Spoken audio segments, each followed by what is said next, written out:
What's up, everybody? Happy Friday to you. A little earlier than usual.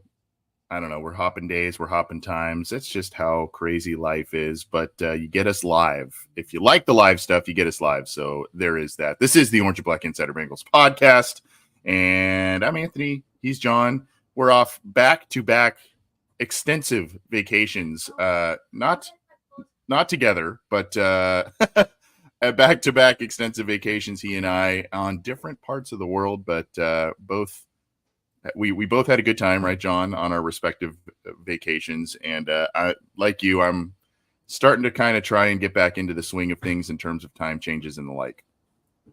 Yeah, man. I mean, you're out in a much more tropical location compared to I was, so I hope that Hawaii and Maui treated you very kindly. I wouldn't imagine that either of us were rocking what Joe Burrow was rocking out in Paris, or Jamar Chase for that matter. I think they both had the edge in terms of fashion over us. But I think when you're in Hawaii in settings like that, it doesn't really matter what you wear. It's more about the fact that you're there, and maybe you're just in the water, just doing stuff that at least I can't do from Cincinnati. I mean, Anthony's already a SoCal guy. He can go to the beach with a hop, skip, and a jump over there in Orange County. But no, I'm happy that you're able to get some time off and able to enjoy some tropical sunshine, man.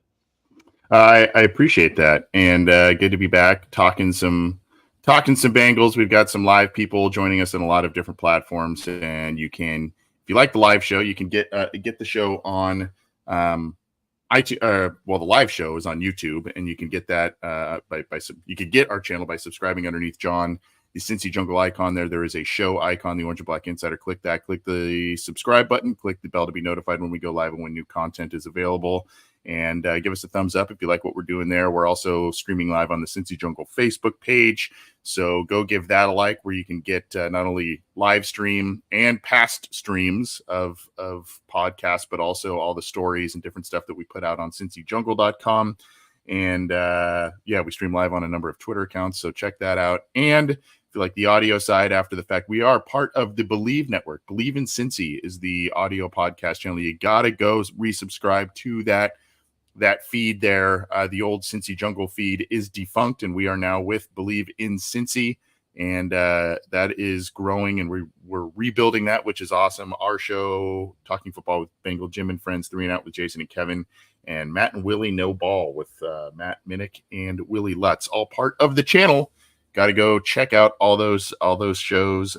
Trying to pepper you with content, even though it's a little lighter on the content side from the Bengals standpoint. We're trying to pepper you with content from our shows, and hopefully you enjoy that. We'll put the link to resubscribe to the audio side in the show description and in the live chats here. So appreciate you sticking with us through that change. It's been a good change for us. And of course, I mentioned cincyjungle.com, and I would be remiss if I did not talk about what you are doing, John, at A to Z Sports. So you got to go check that out. We're going to reference a couple of those articles in just a second here as well. So, again, here we go. We're kind of in a little bit of a doldrums in terms of what's happening or not happening on the NFL schedule and the Bengals schedule. Obviously, they just concluded, the OTAs, the mini camps, all that kind of stuff, and they're gearing up for training camp. Like you and I going on vacations, we're seeing stuff about Jamar Chase and Joe Burrow going to Europe and doing all kinds of interesting things. But, training camp is around the corner. And one of the things that training camp is about, especially for an established team or an established roster like the Bengals, is kind of guys grinding for those final spots, guys trying to scratch and claw for rotational roles, finding their niche on the team. The Bengals across the board, I mean, there are a couple spots maybe you can argue that, are up for grabs as starting positions. Not too many of those, but really it's about rotational roles, supplemental roles, and who's going to step up, who's going to kind of assert themselves this summer. Pretty much. That's the reality for a lot of teams in the Bengals position, where you're expected to win the division, go deep in the playoffs, compete for a Super Bowl. You're not going to have a lot of those starting battles that you've seen in maybe years past. I think maybe the biggest difference is there's not really any competition along the offensive line, which I guess was the case last year as well when that was pretty solidified. But you're feeling pretty comfortable about the starting five there, even going back 6-7 deep there, which hasn't been the case maybe in years past. And even on defense, where there was a lot of struggles on that side of the ball and on that unit, you brought in guys already who are pretty secure in their standing in the starting lineup. So a lot of it is just back of the roster competition, and you need that every single year, right? You can't have people getting too complacent and too stale with their roles on the team. You still want to provide avenues for guys to advance themselves and bring in new talent, new rookies every year. They're scratching and fighting and clawing their way, because that gets you best prepared for the competitive nature of what the regular season is. And even if you don't play that much in the preseason, you still need those guys who are fighting for their jobs. I think that just really sparks everyone else on the team. It really gets everyone going, even if there's a lot of stars that are in place. And I think specifically on offense right now, it does seem like outside of you have some tight ends who I think are fighting in terms of where they are in the depth chart. And maybe at running back, I guess, is the position that is kind of getting under the spotlight a little bit in terms of, is there going to be any new outside help that is coming there? Maybe at some point in this offseason, are they looking to, have any more competition with that group? Because Anthony, moving beyond Joe Mixon now, even if it's a position where we've seen time and time again, you can get production from a lot of different names from a lot of different backgrounds, it's still kind of an unknown, I guess, in the Bengals' mind in terms of what that's going to be. You have Zach Moss and Chase Brown there, but they've never worked together before in a backfield committee. You've never seen those guys with extended snaps in this offense. So I think maybe with the uncertainty of moving past what the Joe Mixon running game was, that creates a little bit more uncertainty, and maybe it's not completely solidified maybe as we thought it was. So let's kind of tee this up here. Okay. There are a couple of elements that I want to bring up. And then John has profiled on A to Z Sports a couple of the new faces. So there's a blend of old and new faces here, largely new. And I'm going to pull up the Bengals roster from their official Bengals.com site just to show the position group. Now, depending on your definition of new, most of the players are new, right? I mean, Chase Brown still kind of new, second year, right? You got Noah Cain, Elijah Collins, Zach Moss, new, and then you've got the two guys who've been here for a while, and Travion Williams his entire career. Re-signed with the Bengals, Chris Evans, the enigmatic Chris Evans that nobody can seem to figure out there. So those are kind of the players that were, that are in the mix here. With the depth at wide receiver, the depth at tight end, probably, and then obviously the roster being the roster rules being reshaped where the Bengals can kind of carry an extra emergency quarterback, all that kind of stuff. You might think that there's going to be more practice squad running back guys, and the Bengals probably have 3 guys on the roster, and so I mean maybe 4 depending on things, but.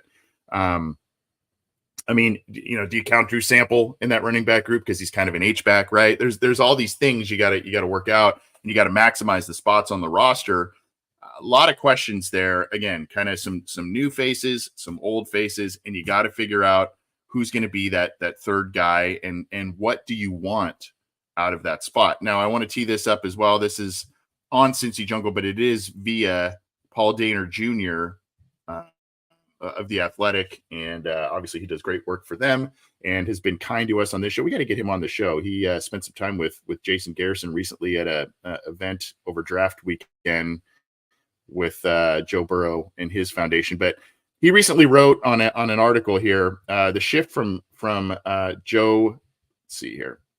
The shift from Joe Mixon to a combination of Zach Moss and Chase Brown came by design to create more explosiveness and versatility. Yet the Bengals feel one man short as they search for a third down back. And then, the extension of that quote was, basically they're looking for someone to play that Samaje Perine role, which is a shame because the Bengals had the opportunity to re-sign him and thought they had him, locked up last offseason, and he bolted to Denver, and, the Bengals never really were able to capture that. So now they've got a cast of characters that they're looking at to fill that role.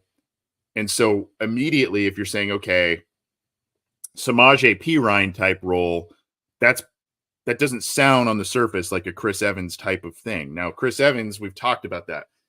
He's a guy who touchdown per touch is outrageous, right? I mean, when he gets his hands on the ball in games, he seems to make a big play.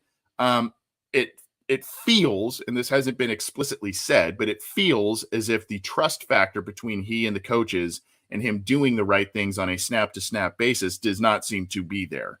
And that is why, as he is, in his fourth year right now, that is why he has yet to crack the lineup or be active a lot or see a lot of touches. So if you're looking for the Perine role, pass protector, bigger back, some versatility, some surprising versatility from a bigger back like Perine, I don't know that fits Evans, at least if that is specifically what they are looking to fill.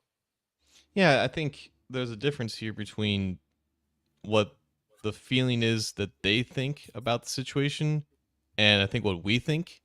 And I don't want to speak for anyone else aside from me, but I don't see this as an issue necessarily. I think Samaje Perine's value in the running back rotation and the offense in general was based around what they didn't trust Joe Mixon to do. And that's why Samaje Perine ended up on the field maybe more than a lot of people expected.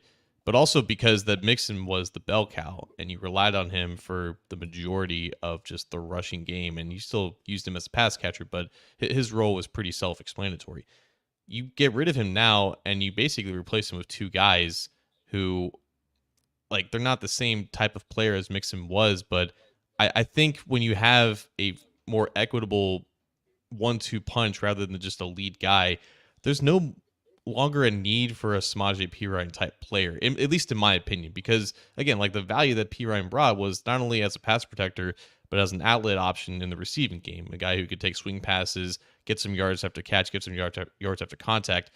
I think either Chase Brown or Zach Moss can do that in a pinch. And even if one person doesn't do it as well as Perine, the combination of both of them, because I think you can rely on both of them for that similar type of receiving role, I think they can equal that production, if not exceed that production. And I think Zach Moss, one of the reasons why he was brought in is because he's reliable in pass protection. So that covers that task as well. If you're no longer relying on one running back to handle the bulk of the rushing duties while giving the other guy like the somewhat more the dirtier assignments, if you will. If you're kind of splitting that between those two guys already, I don't really know if there's this dire need for a third down running back like you did when you had just Joe Mixon in there.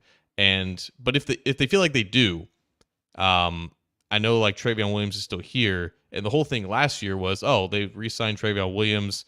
They didn't re-sign Perine, so the expectation is Travion just becomes the new Perine, and that just wasn't the case last year. So I don't know how we could expect that to be the case this year when he's 1 year older and like he's not getting paid any much more than what he was last year. I think he's just here to be a depth piece as a running back, just as a pure runner, and maybe that's what they're looking for. I think ultimately, Anthony, it's not about necessarily finding a new Samaje Perine. It's just finding just quality depth as just a pure runner, because again, when you're relying on both these guys, I think durability comes into question in regards to can they rely on both these guys making it through a 17-game schedule, and if they don't want to rely on just one of them to just lead the whole backfield in case one guy goes down. So maybe they want to find that third guy that they can just plug into the rotation into that two-back rotation if one of them does happen to be injured.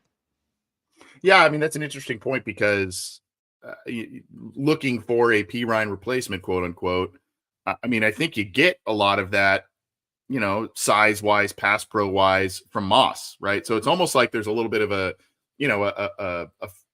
flip reversal from the Mixon Pirine thing, and it's like, well, you've kind of got a Pirine-ish player as your 1A, then you got Chase Brown as your 1B. So I agree with you. I don't know that it's necessarily, hey, we got to find the Pirine clone. You might have someone already set to take heavy snaps like that in your rotation. It's more, okay, what do we want out of a third down back? Is it more pass pro? Is it the high touchdown per touch type of thing like Chris Evans? Is it, some speed and just versatility and a little bit more trustworthiness potentially than Evans gives you? And so now that's where a couple of these undrafted guys kind of start to come into the picture that are new to this team. Again, we know that Moss and Brown are probably going to be, the heavily featured guys. So now you got to look at, okay, what's beyond that? And you had written up a couple of profiles on A to Z about Elijah Collins and Noah Cain, both bringing some exciting elements, but both have some concerns, especially if you are going to be potentially relying on them for a decent amount of touches, a somewhat high profile role, I guess, in this offense. For me, as I look at Collins, there's some nice traits and that sort of thing, but the stats, never really matched him. And then, he was a guy that bounced around to 2 or 3 schools as well. I mean, that's kind of normal now, I guess, but never really kind of found that footing. And so a lot of people like Cain. He's a bigger guy. So, I mean, let's talk about them a little bit because you profiled both. Which one do you want to start with? Let's start with Noah Cain. I think he was more high profile guy. I think coming into college in the first place, he was a Baton Rouge native who surprisingly didn't go to LSU to start. He went to Penn State and I think broke the freshman touchdown record at the school. I think a couple years after Saquon Barkley was there. So he was really promising as I think a redshirt freshman in a big time program. And then he suffered an injury the first drive of his second season, and his whole career at Penn State kind of got derailed, which is why he ended up transferring back home to LSU, I think in 2021 or 2022, and then he only played there for a couple of years. So naturally, a lot of undrafted running backs are going to have 4 or 5 years of college experience and be kind of on the older side. But I think what attracted him to the Bengals was, again, having that high profile resume when he started college, and the fact that he looked really promising at a young age at the college level, at the Big Ten level even, and then going to another big school where I think he still had a season with 10 or 8 touchdowns. So he finished with a decent amount of touchdowns for a guy who only carried the ball 300, 400 times. So he's got a nose for the end zone. And I think also his stocky build, he's 5'10", 220 pounds. I think he's got the build for someone who could last in pass protection if they want to give him that role. So I think him and the other undrafted running back Elijah Collins, they're both in that similar boat where they're probably going to be asked to do very similar things, but particularly with Cain, the athleticism doesn't stand out, but the physicality and the short yardage situations, I think that's what kind of drew them to him in the first place. Yeah, and you're right here. It's a good year to be a running back in Cincinnati because there's more of a backdoor in, right, to the roster than in years past, especially without the kind of the Joe Mixon on the roster that chews up a lot of the touches and whatnot. So yeah, I mean, he's an interesting guy. Again, the you mentioned it. He's more the size, physicality guy, not so much the wow traits guy. Collins kind of has a little bit more of those traits, but as I mentioned, the concern for me with Collins is, when you look at the stats and everything, it just doesn't align, right? He never really seemed to have that wow season, or there was one season, I think he was a sophomore. He just never really had that season where you go, oh, that's the guy. There's a guy that has capability in the NFL to be, a nice rotational player. There's a couple of seasons with a couple of 100 yards on the ground, and just nothing really wow statistically with this guy, but there are traits there that maybe you feel like he hits his stride. I think they're both a little older too, if I'm not mistaken. I think they're both 23. Whereas Zach Moss, when he entered the league, I think he was 21. So a little older, both of these guys, and that's a concern too. Yeah, so with Collins, I think he kind of hit the nail on the head there. He ran a 4.5 flat at 212 pounds, 38-inch vertical, so a lot more straight line speed and explosion that comes with his game at 23 years old, but very similar career arc. You mentioned his sophomore year was his best. He almost ran for like 1,000 yards at Michigan State. He was like a team captain eventually at the end of his time there. So I think he meant a lot to that program. But for whatever reason, I don't know if it was due to injury or just other talent that kind of succeeded him kind of later in his time there. But he just never really had the full type of career at Michigan State, which is why he ended up transferring to Oklahoma State to finish out. And even when he was at Oklahoma State, he was not a feature part of that backfield. I think he only had like 500. I think he had exactly 500 career offensive snaps after like 5 or 6 years in college in general. So whether it be injuries, whether it be lack of trust, he just never really got going from a totality standpoint. But his efficiency was good. He still averaged like 4.5 yards per carry throughout his entire college career.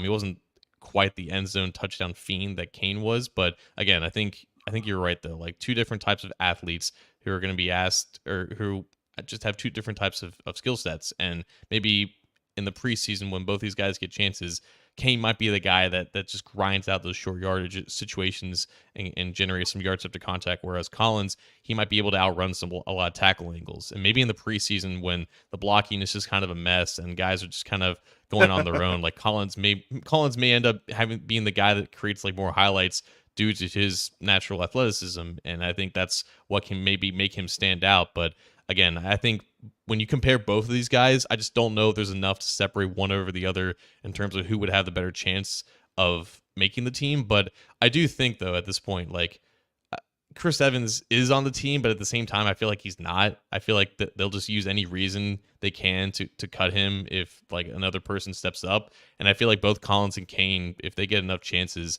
they can easily do enough to replace Evans on the team if they don't find anyone on the waiver wire.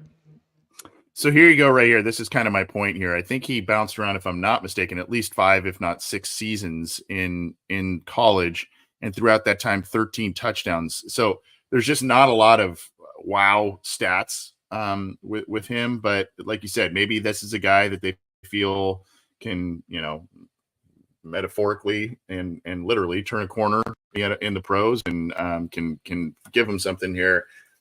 As I sit here, you mentioned there's another factor that we're not really talking about, and that's what plays into Travion Williams' corner a little bit is, is there and there's alterations to the rules of kickoffs and all that kind of stuff. So that gets lessened. But, is there, again, as you're trying to maximize your roster spots, killing 2 birds with 1 stone, et cetera, is that where a guy like Travion Williams having some kick return experience, does that help him rise up against these guys? And maybe, the UDFAs we just talked about, Collins and Kane, maybe, a year or 2 on the practice squad before they're ready to, come onto the roster and help out.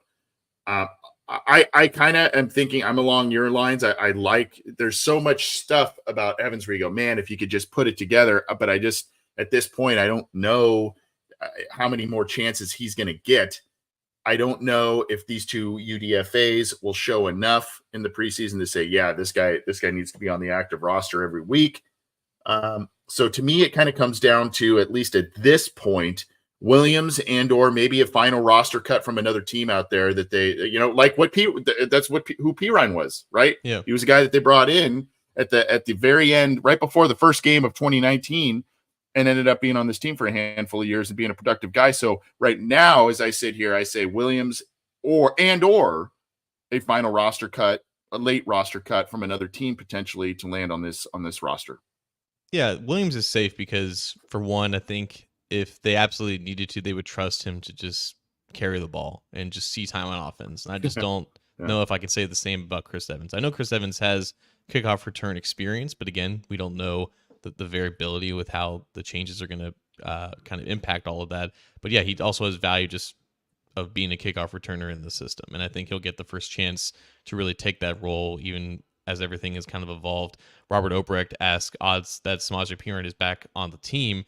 And I'm not going to put it at 0 because I again, like, he has experience with the team and everything. And I think the fact that the Bengals are so married to having 4 running backs on the active roster in general definitely benefits a Pirine reunion and or one of these UDFAs making the team. Even despite having 6 receivers that we know they're going to keep, probably keeping 4 tight ends as well, and being in an offense where you pass the ball 60-70% of the time, they still really subscribe to the belief that like depth at the running back position is important. And I think that is only going to be emphasized now because you're not relying on just one guy. We only need maybe 2 real backups. You're relying on 2 guys to really carry the load, and that requires even more depth. So I think P. Ryan is obviously a name that everyone knows, but we have to remember that the big reason why P. Ryan didn't come back here is because he wasn't sure how big his role was going to be moving forward and how committed they were to Joe Mixon. And now that they have 2 guys that they have to feed ahead of him, I just don't know if there's going to be that mutual interest, at least from P. Ryan's case. If he does end up getting cut by Denver, he's still under contract there for another year, and he has to actually get waived in order for the Bengals to have a chance at him. But that's going to be a thing as well for other running backs that they want to attract, whether they're free agents. So I guess they don't really have to have that conversation if they're waiver wire claims because they don't really have a choice at that point. But if they want to attract any running back who have options on the open market, they have to sell them on, yeah, your role is not going to be that big, but like we still value as a depth member as one of the 4 running backs.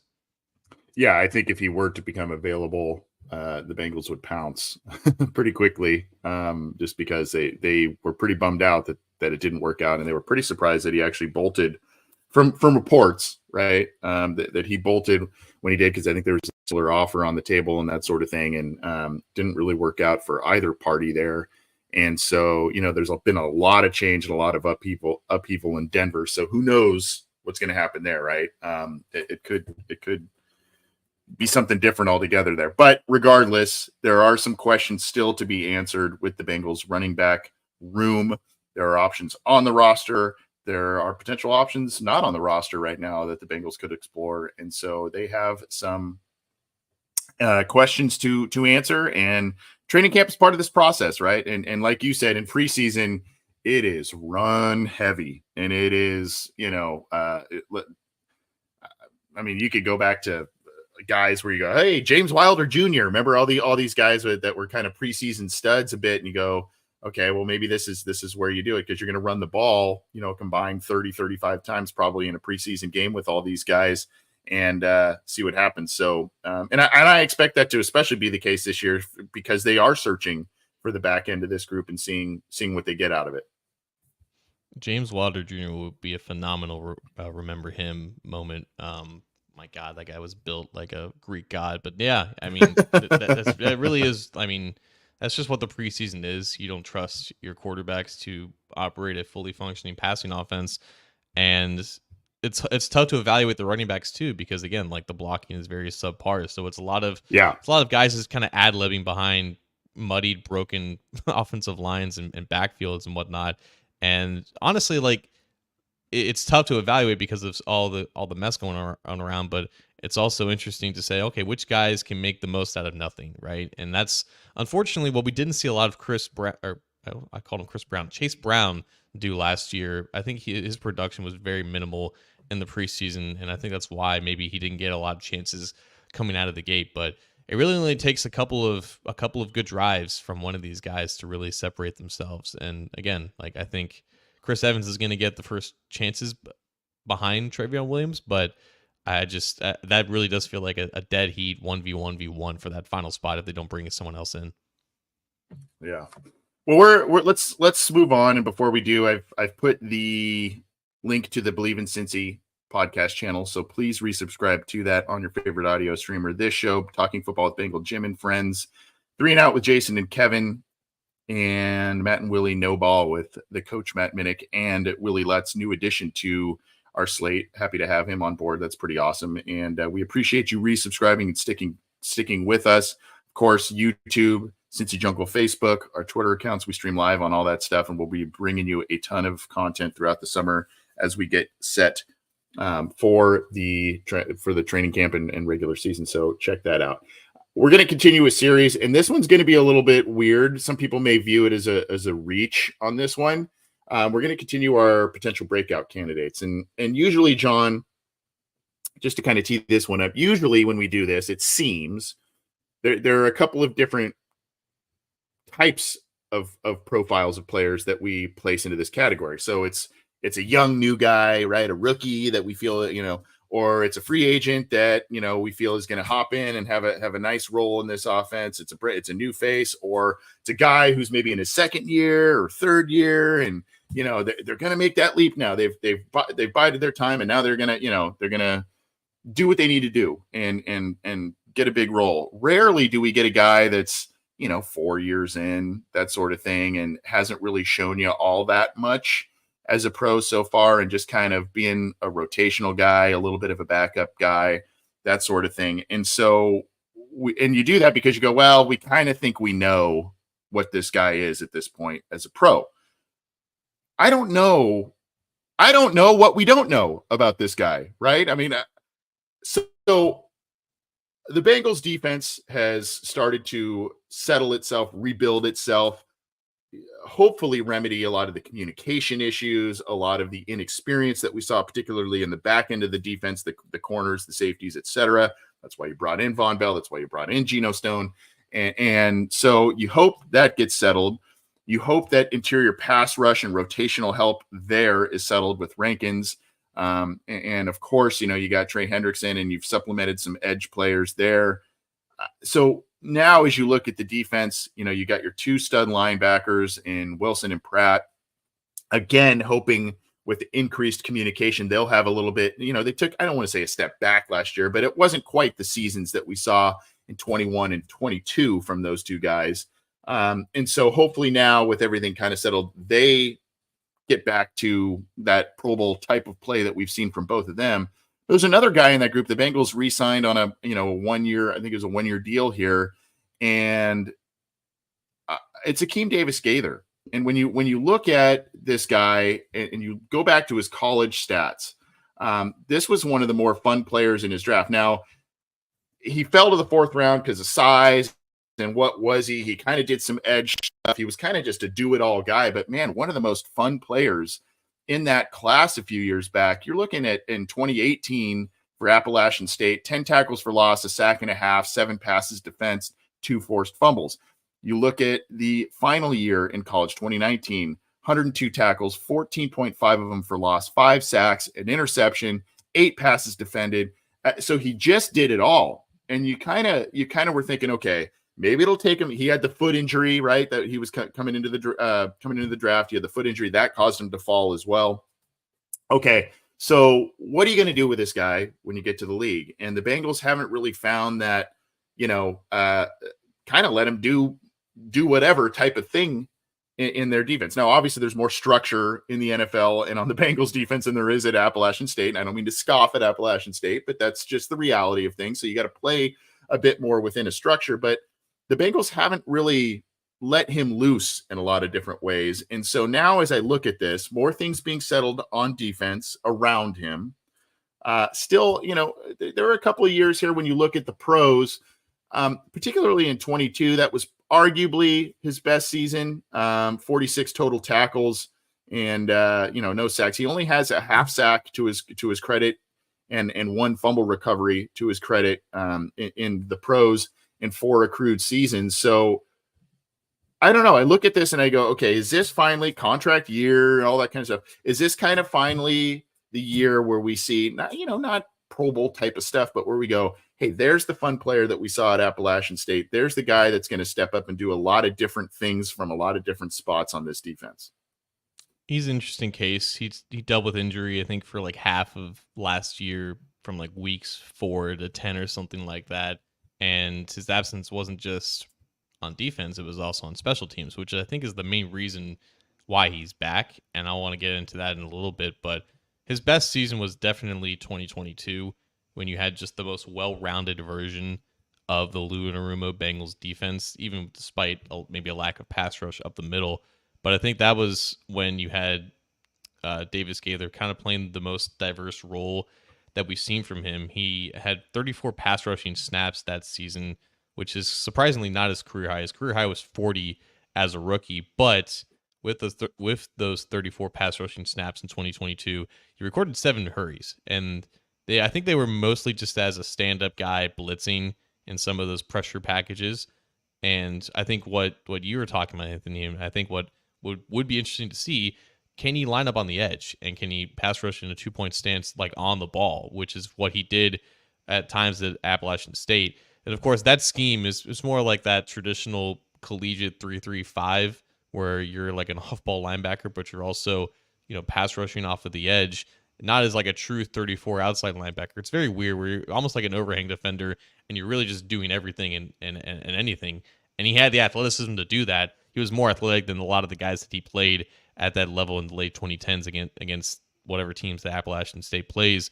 And that's why I think nowadays he's more of that guy that is a weak side linebacker who drops back into coverage. His best game by far was against the Ravens in the playoffs where he had that clutch interception on Lamar Jackson. And I think that's his main value on defense. But I think you have a point, though. I think with more solidity in both the back end and along the defensive line, I think the Bengals can afford to be a little bit more creative and more open with some of their, we talk about playmakers all the time on offense, but like they exist on defense too. Like Fred Warner is one of the biggest playmakers in the NFL. And obviously Davis Gaither is never going to be Fred Warner, but like the 49ers trust Fred to just cover ample amounts of ground and drop back into coverage and be man on one. And he's such a game breaker when the ball does come his way. And I think with Davis Gaither, he's a unique athlete compared to pretty much any linebacker that they have.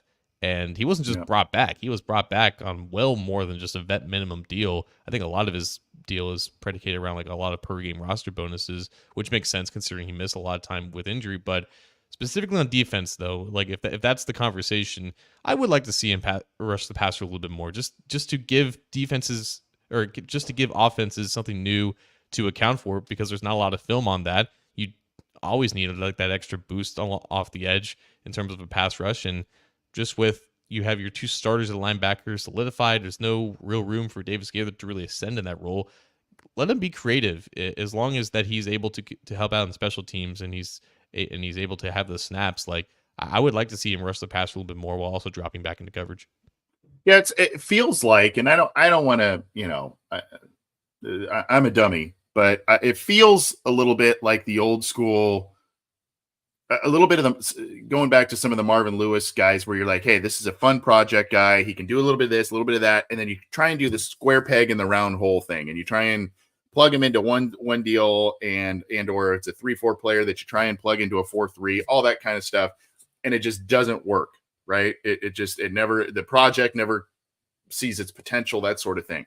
Now, I don't want to say Davis Gaither has had some good moments with this team, and he's had some of that. Hey, there's that athleticism, there's that nose for the ball type of thing.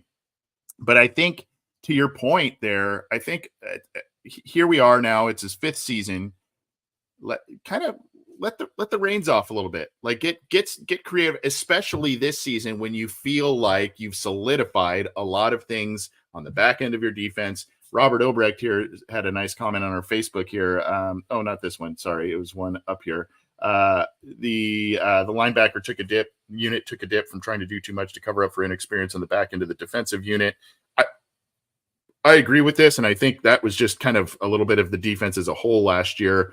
And when you lose those two safeties in one offseason, all that communication, all that experience, it just killed the team, and it was too much to make up for. So hopefully they get a lot of that back here. But that's kind of my point in bringing this up. Of course, I think you're going to see a little bit of a resurgence from Wilson and Pratt. But I think, if you can also trust that other things in your defensive unit are working well, if Davis Gaither is healthy, you can maybe get a little more creative to find ways to get him on the field and use him effectively in the ways that he was effective at Appalachian State. Like I said, in the teens of tackles for loss in a couple of seasons. And, last 2 seasons, I think he had 6.5 combined sacks in those last 2 seasons. So, he's not going to be a Dwight Freeney or anything like that off the edge, but if you can get the occasional pressure, occasional sack from the edge, if he can drop back in coverage a little bit and make a play on the ball in the passing game and give you that on a rotational basis and kind of show you a tiny bit more consistently what he showed you in that playoff game, what he's shown you here and there. If he can be a little bit more consistent, I think you'll look back and say, wow, he was a pretty decent reason as to why the Bengals defense took this nice step or a couple of steps forward this year from 2023. No, his development was definitely noticeable, I think, in his first 3 years. And it just unfortunately got stunted a lot last year when he was injured and not playing and everything. You mentioned tackles for loss.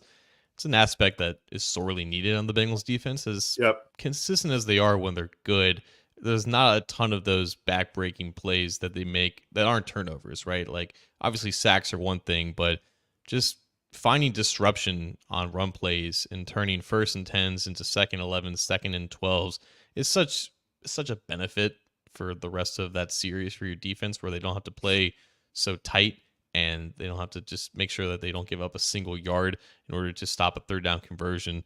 So those moments and those plays would be a wonderful addition if they allow Davis Gaither to have those opportunities. I do think though that his re-signing and the prioritization to bring him back, I think largely was special teams, just because. And I hope that we do talk about the kickoff rules every single week until we actually see them, because it still remains to me an underrated and under-discussed topic. He's such a valuable member of pretty much every unit for special teams. I'm not sure there's one unit that he doesn't play, and there's always been that linebacker, at least in the Darren Simmons era, that is like a captain on special teams and someone Yeah. who's overly reliable there. It was Jordan Evans, I think, when Davis Gaither was starting his career with the Bengals.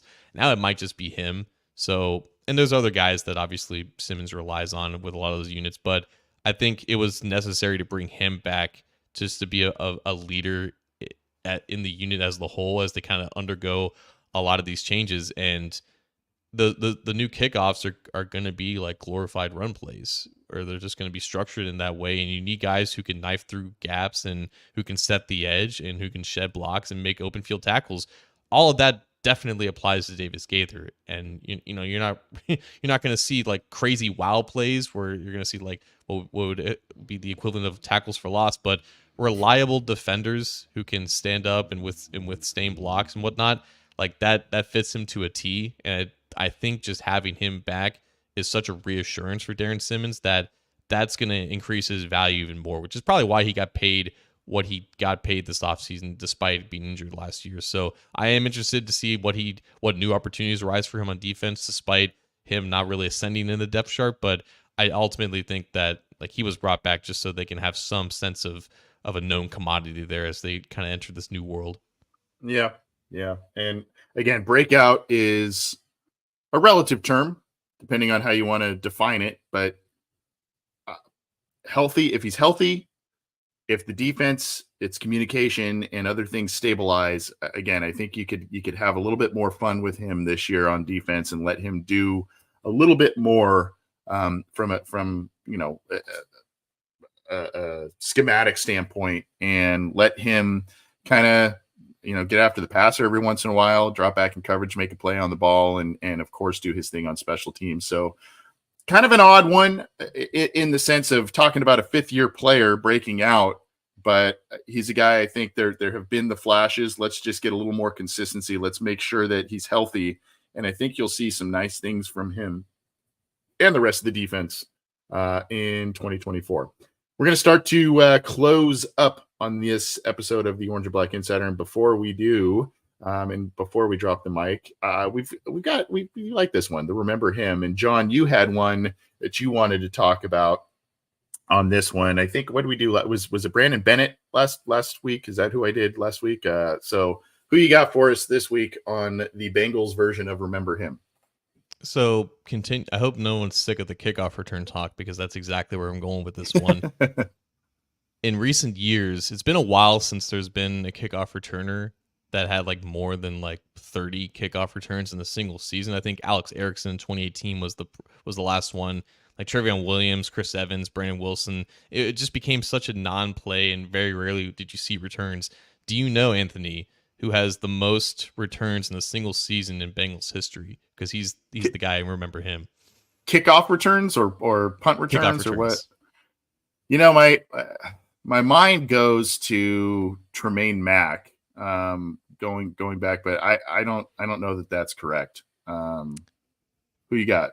The answer is in the comments. It is Tab Perry. Is this how you remember him? Tab Perry. Yeah. Just the name that's ingrained in my mind because I think the guy who does the in-game announcements for the Bengals, I think he's still there, but I just remember his voice 64 times in 2005 that he returned kickoffs. And that's not just Wow. not just being back there 64 times. That's 64 times he got the ball and took it out of the end zone or just in front of the end zone when it was just a much more common play, before it just became a non-play in recent years. So he averaged 4 kickoff returns a game in the 2005 season, and he averaged 24 and a half yards per return. So that's still like a top 10, or I think in terms of just returners who had more than just like a handful, that's still a top 10 return average. Unfortunately, he didn't get a touchdown the entire season. He had a long return of like 90 something yards, and he had plenty of games where he had like 5, 6, 7, even 8 returns